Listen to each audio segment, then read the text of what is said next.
Welcome to the Healing for Male Survivors podcast. This is a podcast for male survivors of sexual abuse and assault, whether as a child or as an adult. Know that you are not alone and the abuse was not your fault. My name is Mike Chapman. I'm a certified recovery life coach and also a survivor. Let's find hope and healing together. Welcome to the Healing for Male Survivors podcast. I'm Mike Chapman, your host. Glad you could be here with us. And today, as my special guest, we have Dovid. Dovid is a survivor and is here to share his story. I will intro him in a moment. And I also have an audience here. If you would ever like to join with us live for the podcast, you can find out more information on my website, polarliveconsulting.com/live, for all the details on how to join us. And let me give you the intro to Dovid. Dovid grew up in Southern California as the middle child in a family of 11. His mother died when he was only 7. He struggled with unwanted same-sex attraction since he was about 12 or so, and he's done a significant amount of healing and recovery work, including participation in Jewish programs as well as JIM, JC, JB, and done counseling with Guard Your Eyes, which is a Jewish organization that helps people who struggle with porn addiction. And he's finishing up his Master's of Social Work. And I welcome Dovid to the podcast, who's here to share his story. And like we do with all episodes, we start with 4 questions. Now it's time for 4 questions, that part of the podcast when we get to know our guest a bit better by asking a few questions. Let's go. Feels like Passover. They do 4 questions in Passover? Yeah. Okay, good to know. All right. So, first question, what is your favorite food memory? So my favorite food memory is on the Jewish holiday of Purim. It's kind of very different purposes, but it's kind of similar to Halloween in the sense that we everybody dresses up and they give out gifts of food. And for the kids, it's largely candy. And the amount of candy that we would have in my house was insane. And just sitting there and, gobbling up the candy, feeling sick afterwards. Just, as an adult, I look back at it and I say, I can't believe that I would, was even allowed to eat that amount of candy. But, it brings a smile to my face thinking about those days. Right. What is your favorite Christmas or holiday memory? Of course, as a Jewish guy, I didn't celebrate much Christmas, but figured as much. But I did have a guest who was raised Jewish, and he did have a Christmas memory. But yeah, he threw that in there. It's like, that was surprising. If I were to kind of throw in the Christmas component, I mean, just for me, it's just observing all the lights and kind of going to people's, our neighbors' homes who had the most cool displays. For my own holiday memory, it was definitely the holiday of Hanukkah, lighting the menorah. It was just a fun time of year. My dad would come home early. He, it's part of my story. He was never around, but he would come home early and be with us during those moments. We had a neighbor that would come by and give out little, probably it was about a quarter to each of the kids, but we felt like we were rich, and just the family time and spending time was really nice on Hanukkah. So that's my memory for that. Wonderful. Yeah. Any holidays where there's a lot of family togetherness, that's always special. What is your favorite church or house of worship memory? So it's just a funny memory that I think about all the time. There was this guy, I mean, as a kid, he was probably, we thought he was probably about 150 years old. He was probably in his 80s at the time. And he was like a grouchy old man. And I tended to talk during services, always get shushed by the other people there. I would come to synagogue with the sports section of the newspaper. And it was like my little bribe as I would walk in. I would kind of hand it to him, and I knew that for that service, I wouldn't get screamed at. So it's a good memory. Another memory, I mean, the actual sitting in services, I don't have bad memories of it, but I don't have particularly fond memories of it. Another funny memory was, it was a holiday and all the adults had been, it was kind of some alcohol on the table. And as kids, we went around and we made our own little concoction. And we convinced one of my classmates to drink it. A couple hours later, his dad was so angry at us, getting in trouble. He was probably 13 years old or something, but it was a good memory. Wow. Reminds me, old Lucille Ball movie where Yours, Mine, and Ours, where potential children that she was possibly going to become stepmother to did put all kinds of hard liquor into her simple screwdriver mixed drink. And then she got extremely drunk at the dinner table, all these kids. And yeah, it reminds me of that. That's funny.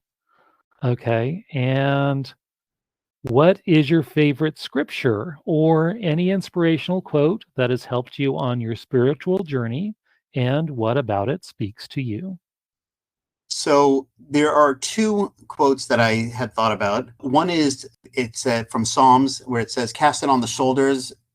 I don't know how you would translate in English, because I know it from the Hebrew, but cast it on God's shoulders and He will sustain you. That one I really loved because I struggled with God for a long time, and when I refound God, I guess is the best way to say it, I realized that I can, at the end of the day, no matter how much pain or suffering I'm going through, I could cast it on His shoulders and know that He will carry it. So that was one quote. The other quote is from a Hasidic rabbi, Rabbi Nachman of Breslov, and he says we must start new every day, and sometimes multiple times a day. And and that's another quote which for me has always been. This was one that my stepmother used to talk a lot, and a lot of it was just realizing that just because we're having a pretty crappy day doesn't mean it has to stay that way. We can start new, we can start fresh, we're good to go. Well, that's great. While you were talking, we got a comment from one of our audience members. They said, "I love that," talking about your scripture verse that you mentioned. Yeah, he said, "That's the ticket. Cast it on His shoulders, cast it on God's shoulders." And that's true. Instead of burdening ourselves with it. Very true. Let's see. And that brings us to your full story, whatever that is. And I know I tell most of my guests, yeah, our stories kind of can jump around. I know mine does. Go however you need in telling your story, and then end up where you are in your healing journey and what things have helped you with your healing journey and what things have not helped you. And then what are the things that you're doing today? So we'll go from there. I didn't have it all prepared in exactly in a note form, so I may actually jump around. I grew up in California. I was one of 11 children, the middle of 11 children. It was a great life at first. I don't have much memory from before 7 years old. I have a couple spotty little pieces of memory.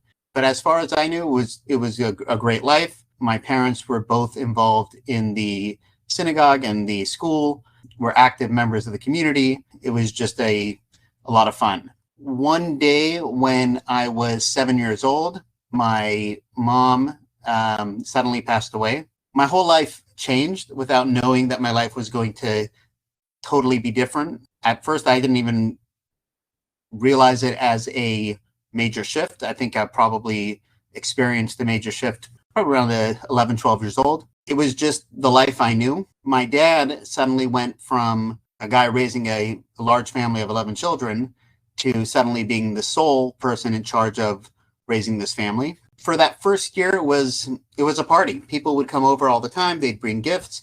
It was a joyful life. Fast forward about a year and a half later, and I think my dad desperately needed support, needed help in raising the family. He decided that it was time to remarry. He found some crazy woman who was willing to marry a guy with 11 children.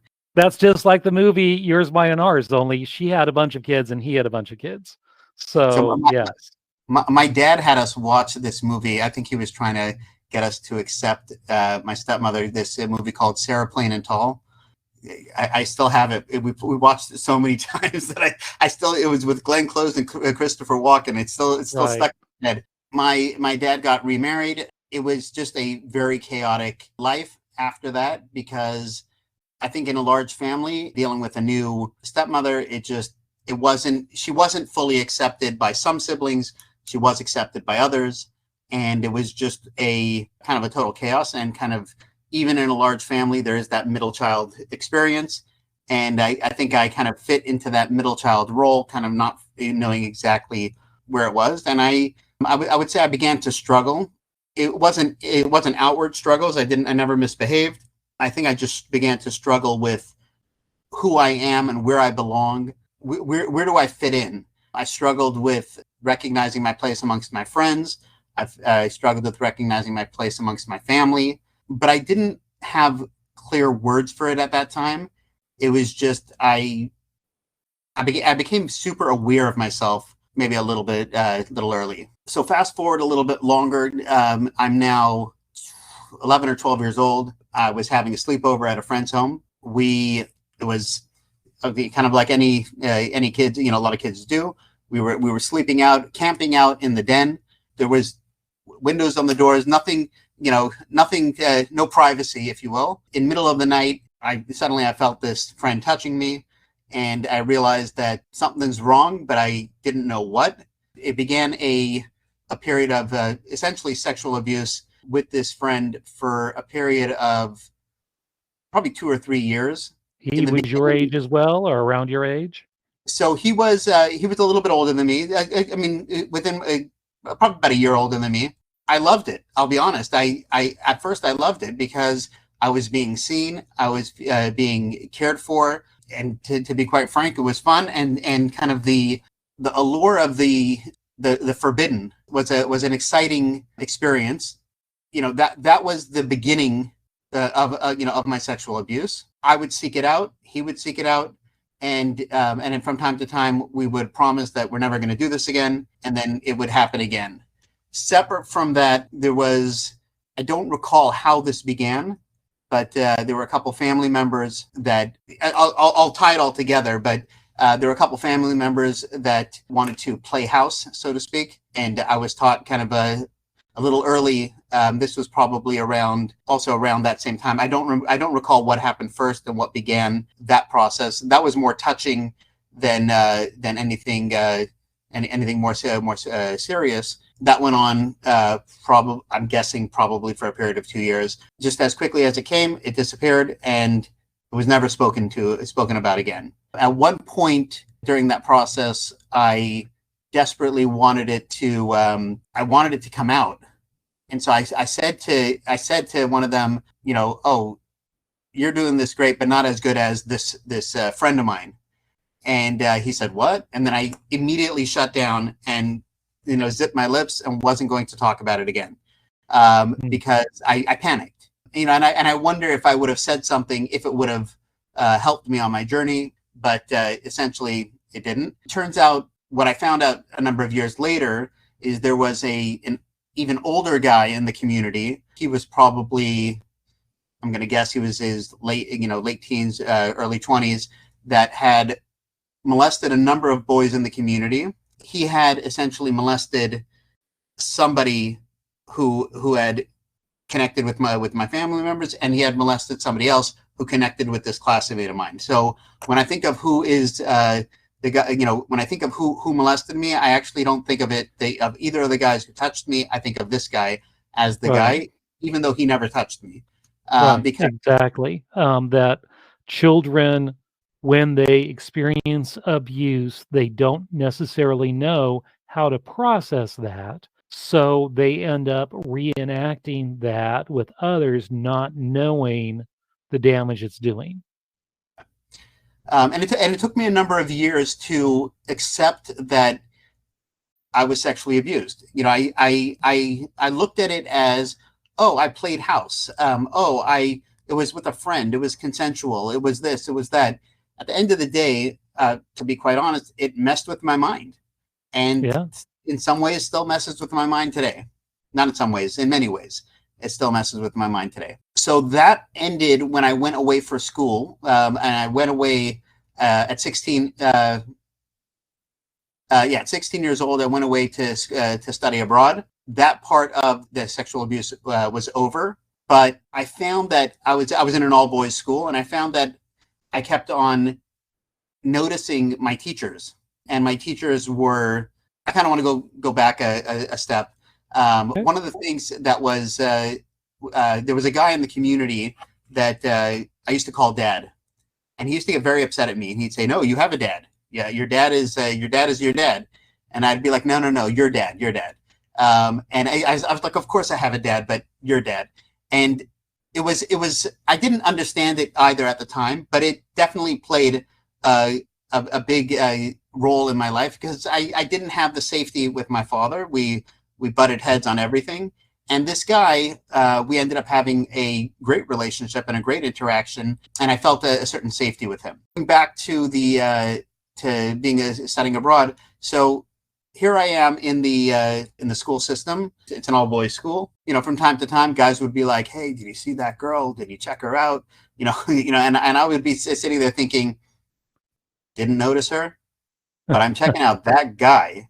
And I would be noticing all the guys, and I thought there's something wrong here. I was still young, and I did grow up in a very sheltered community. So I didn't know, not that I didn't know that there were gay people or people identified as gay and things of that sort, but it wasn't really something on my radar. And so I just saw it as there's something wrong, and whatever. It's, just like you have a headache, this is another thing I have to deal with, and it'll just be what it'll be. But as I went through the school years, I just couldn't get my eyes off of my teachers.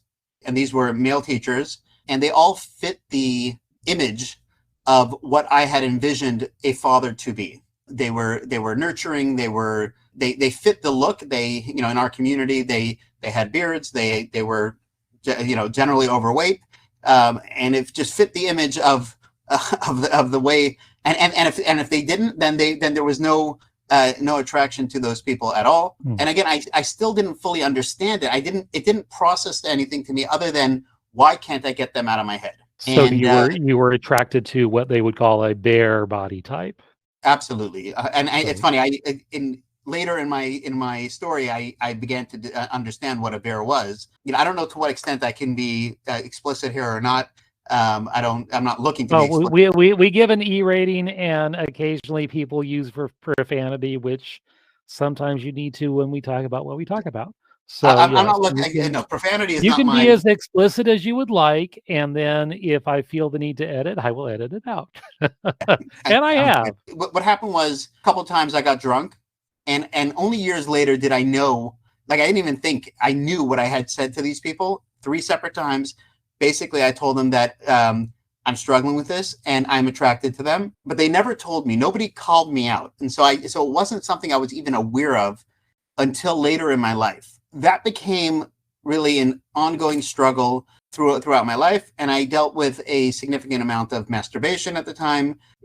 I didn't know. I did experience looking at pornography once when I was 15. A friend of mine called me we had a little library, and he's like, "Hey, come." And he comes in, locks the door, and he shows me this porn magazine, and he's flipping through it, and I'm like, not looking at any of the women. I was busy looking at the guys.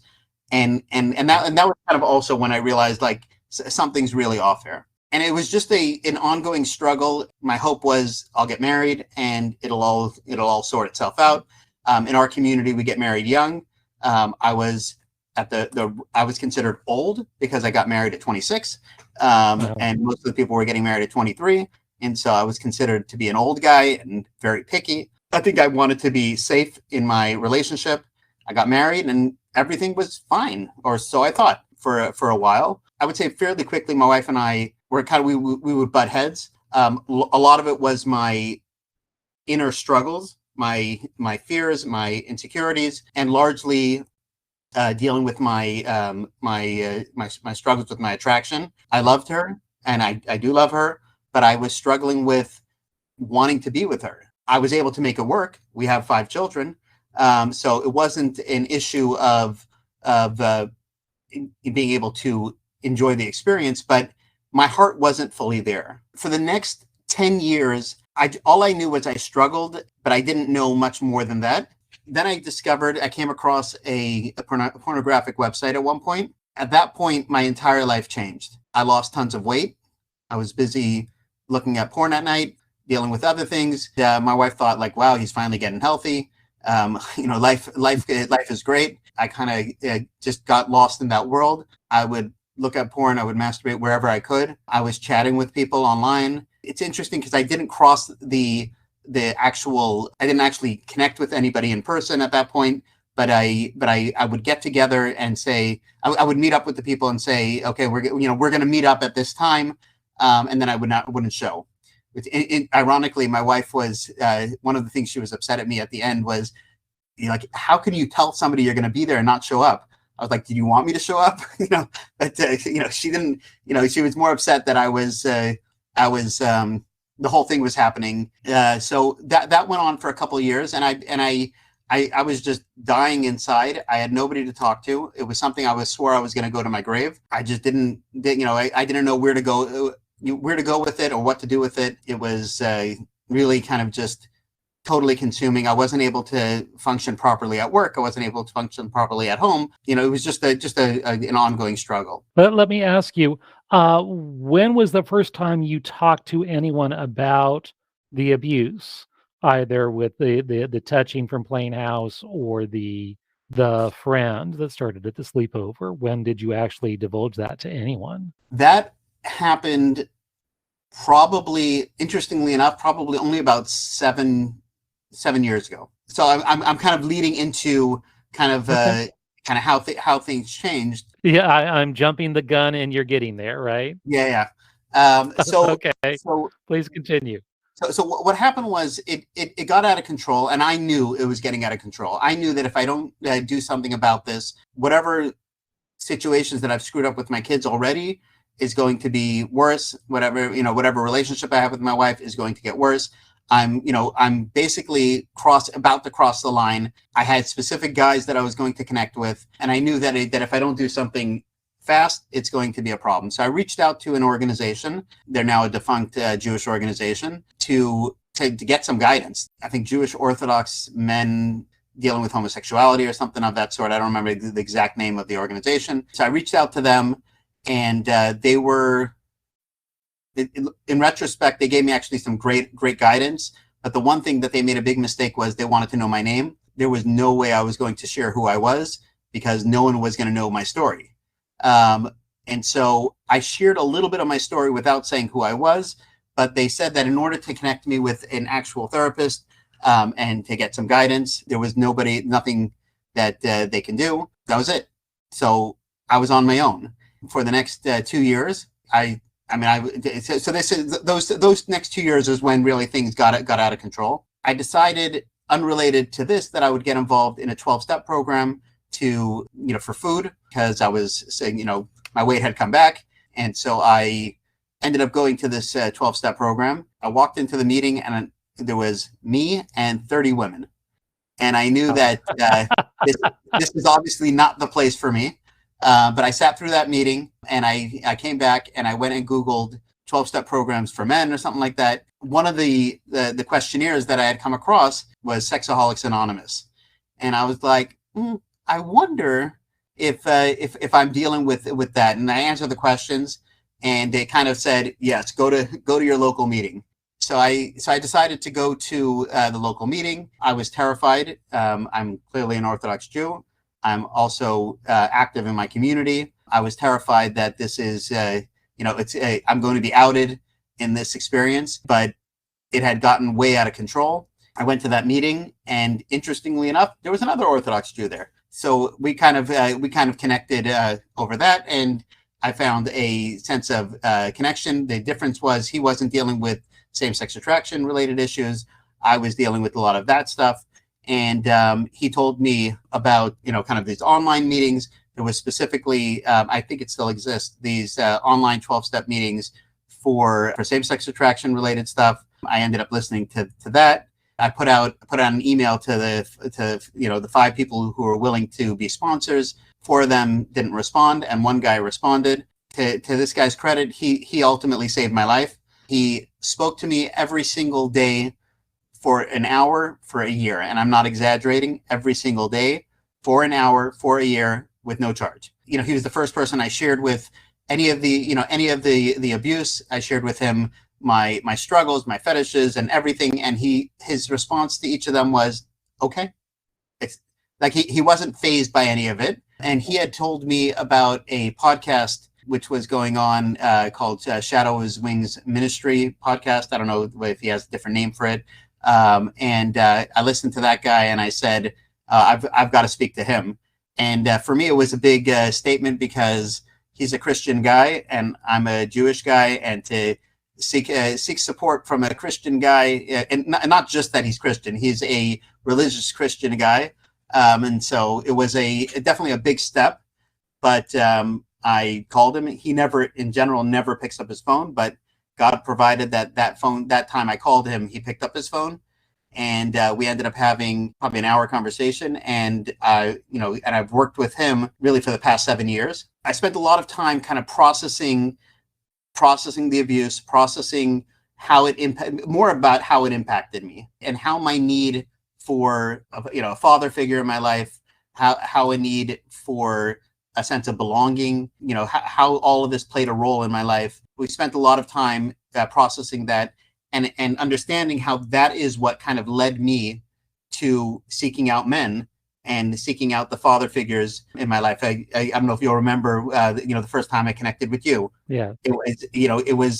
I've learned how to seek out those who I feel have that nurturing, kind, and caring part of them. That was, that's always been something important in my life. As I began my healing journey, I participated in a number of organizations. As I mentioned, there was this Jewish organization, which I didn't really get too involved with. I participated in the Brothers Road community and in all the programs that they've done.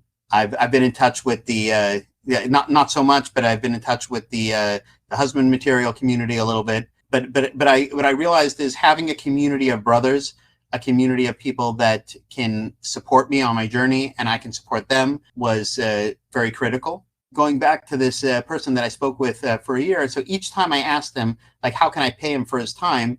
He said to me, you'll pay it back. You'll pay it forward at some point. And I was like, okay, but I do want to pay you for your time.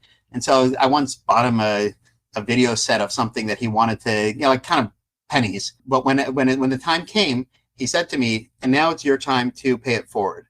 I want you to, find some way to pay it forward. So I reached out to this organization. There's a Jewish organization called Guard Your Eyes.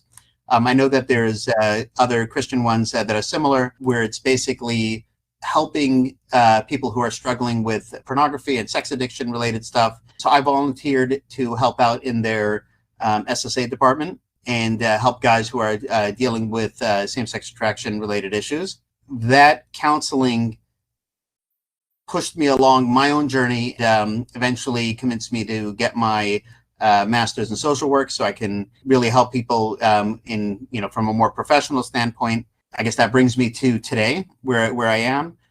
Do I still struggle with same-sex attraction? It's still there. It's still present, but I know I see it for what it is. It doesn't overtake my life. I have a beautiful relationship with my wife. I have a great relationship with my kids. I've even repaired my relationship with my dad. I would say we're cordial. No, we're more than cordial. We get along, but I also know the boundaries of what I know the boundaries, I guess is the best way to say it. To allow him to be a part of my life, but at the same time, not to take over parts. And I think he's come around as well. And that's my story in a nutshell. You never got to when you started telling other people about the abuse history. So that began mostly. It began that first year when I was speaking to this guy. it began Yeah, there. I had a feeling that's when it happened, but you didn't quite Yeah. mention it. So Yeah, so I shared it with him then. He helped me process and understand that this wasn't me wanting the abuse. This wasn't like, I didn't need to own that, and that I can understand it as, yes, this friend of mine was innocent. I don't have to hate my friend because I felt like, oh, everybody has to hate their abuser, but I didn't have to hate my friend. But I could also feel compassion for the guy who abused him. I do hope that guy has. I mean, I believe he was arrested at some point. I believe he served some time in jail, but I could have compassion for him too. He had a very challenging life, and he suffered. And so I spoke a lot about it with this guy for that year. I did a lot of work around it with the Christian therapist that I had worked with. I did some work around it at the Brothers Road community. I told my family, it was interesting. There was a guy in the Jewish community who had gotten arrested and then later committed suicide. And he was like a children's author, and he was very well connected. And he ultimately molested a number of children. On our family chat, I shared a little bit. My perspective was that this guy is a dangerous guy, and he needs to be locked up. But I was able to have compassion for him, and that was largely connected with the work that I had done. And my family was just not getting it. And so I at some point I just said, you know what? I need to share. These family members need to know what they did to me and how they hurt me, and also need to know that I don't need to hide where I am. Let them deal with their problems and their shame. And so that was probably about 4 years ago that I shared it with my family. But I don't talk about it that much. Definitely not in the Jewish community. That's why I agreed to come onto this podcast. It was it's been a very interesting journey. And you mentioned about, I have to look up the name of the book, but a family member of mine wrote a book called Not What I Expected. And this is a book. He was sexually abused by his nanny for, I think, 10 years. And he talks about his life. It's a great book. It's a very easy read, and he talks about his life and his abuse, and then the court case and kind of his whole story associated with that.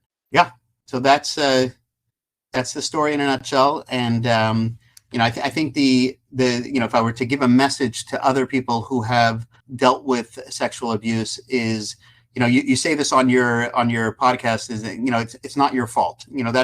That's one thing. It's not your fault. But I would say another thing is that you can heal. It's a long journey, but you can heal. And for me, the biggest thing that helped me heal is not holding onto resentments. The more I let go of the resentment to those that had both physically abused me, sexually abused me, emotionally abused me, the more I let go of them, the more peace I found. And yes, at times I still struggle with repercussions from it. I do struggle with some anxiety from it. Fears of the future and things of that sort are still things that play a role in my life. But at the same time, I know who I am, and I know where I am, and I know that I'm, able to help others and hopefully prevent it from others, for others from happening as well. Wow. Excellent. I know you mentioned the same-sex attraction. I know that Doug Carpenter had shared on one of Drew's podcasts on husband material about the concept of arousal versus desire, and Yes. part of Doug's book, Secret Shame, which is written specifically for survivors of male survivors of childhood sexual abuse, like us. And he talks about that the arousal template is kind of stamped on us from the abuse, and it's very different from what we may desire. Yes. And that's where that struggle comes in, dealing with those things that would arouse us. Absolutely. I mean, I've spoken with Doug about this actually in the past. Yeah, there's no question that in today's society, and again, I don't know enough on your show whether what I'm going to say is okay or not. But in today's society, there's a lot of embrace your identity. Oh, you identify as same sex attracted, then you're gay, and if you don't identify as that, then you're not. And like everybody needs to fit into a box, and needs to belong somewhere. And I kind of see that as, if you want to identify that way, by all means, that's not my business. For me, I believe that the way I was created was to have typical healthy sexual experiences, sexual connection, and relationships, and that's where, for me, that was what was the most important. But my desire changed as a result of the abuse, and I found an enjoyment of that. And I tell people, it doesn't mean you don't, as you heal from the abuse, doesn't mean you no longer enjoy what you once enjoyed. I tell this to people, about Jewish people who are becoming religious and they start keeping kosher. It doesn't mean you hate ham. It just means that you made a decision not to eat it, because according to Jewish principles, we don't eat it. And so it doesn't mean you have to suddenly be like, oh, I'm disgusted by it. No, your desire may still be there. Your arousal may still be there. You still may enjoy it, but is it what you really desire? And as you split it out, it also helps with the healing process, because you see it and you say, okay, I'm feeling this, but what I really want in my heart and heart is this. What does God want from me? This, and you're able to live a lot more free that way. Right. Now, digging into the arousal part, you mentioned you like the bear body type, which both of us actually fit into. To be honest, did you ever figure out where that came from? What were the seeds of that? Did that fit the template of this friend, or did you ever dig into that? Because I know I've worked with people and talked with people who, yeah, sometimes that was the body shape of one or more abusers, or there's sometimes a story behind it, sometimes not. So interestingly enough, the abusers were not bears at all. However, for me, the reason why the bear body type kind of stuck out for me is because that is what the healthy male in my community, obviously at the end of the day, when you're looking at a bear on a computer, you're looking at some guy whose life is probably messed up, and they're struggling and dealing with a lot of other issues. But in our minds, they come across a certain way. And in my mind, what happened was, when I began looking at pornography, I remember kind of going to a site of the opposite, no hair on their body, kind of super skinny, kind of all the things. And I was like, okay, this is interesting, but it wasn't fully captivating me. Like it caught me because it was inappropriate material, but it didn't suck me in. And then I'll be honest, I came across a specific website, and I was like, oh, I found my people. And that's where I got stuck. And I think that a lot of what it was a need for that father figure, because the bear kind of gave the, and it wasn't younger bears, it was older bears. It was people who could be a father figure. It wasn't a 25-year-old, 30-year-old. It was a 60, 70-year-old, or probably 50, 60-year-old, because those people could have been my father figure. So even though the sexual abuse opened up I believe the sexual abuse opened up the pathway for the experience, the need for that father figure was the other experience. And being in an all men's school, being surrounded by hairy burly men, in addition, in our community, we also have the ritual bath. And so standing naked around hairy burly men definitely expanded that lust, desire, and that template. But being a good kid, they didn't act out on it, and only later did I begin to fully understand what it was. That makes a lot of sense. And that's where I kind of got stuck. Thank you for sharing that. And a reminder to our audience members that are here live, feel free to put your questions into the Q&A section. And again, you can be as anonymous as you would like. We will only say your name if you manually type it in. I do have a few comments. One said, wow, man, you are really laying it down. Really good narrative. And the same person says, praise God. So, yes, great message, definitely. And don't know if there's any other questions coming in. And you kind of already shared some final words, some final thoughts. Personally, I did want to share because we've met in person and talked online and so forth. But and talked about my own Jewish heritage. We found out that I am genetically Jewish on my mother's side, but we did not know until just recently, just a few years ago, through DNA testing. And now me trying to honor those roots. And we've had discussions about that. So it's been very fascinating.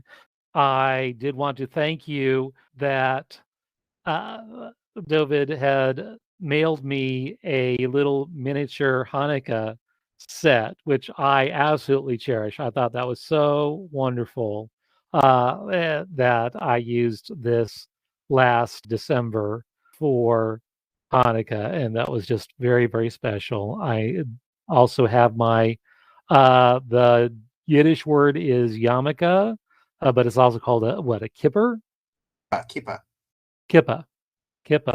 That actually my wife gave that to me for a Christmas present.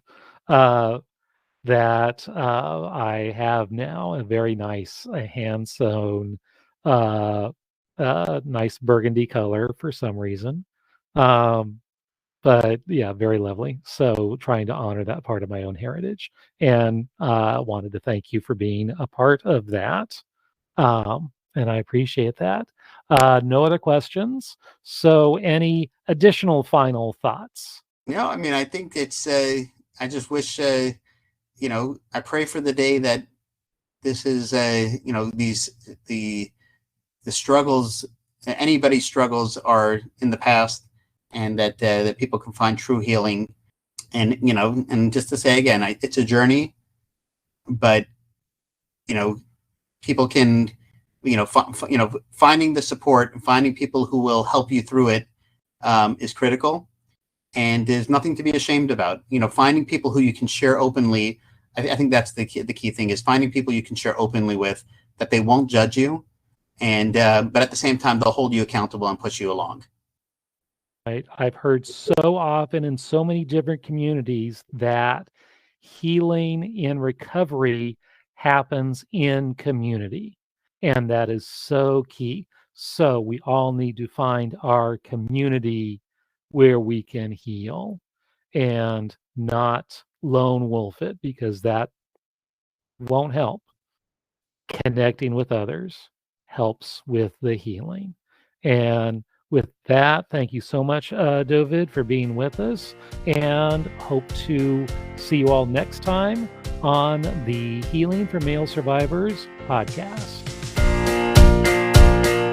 If you would like to learn more about my coaching with Polar Live Consulting, where I provide one-on-one coaching and group coaching, both with a focus on healing for male survivors, reach out to me at polarliveconsulting.com. That is Polar spelled Polar. I would love to hear from you. I want to hear your story. If you would like your story featured on this podcast, contact me via my website. If you like this podcast, please rate and review, because that's how other people can find me, and I really want to spread this message of healing and hope to others. And remember, you are not alone. Healing is possible, and the abuse was not your fault. Let me repeat that. The abuse was not your fault. See you next time on the Healing for Male Survivors podcast.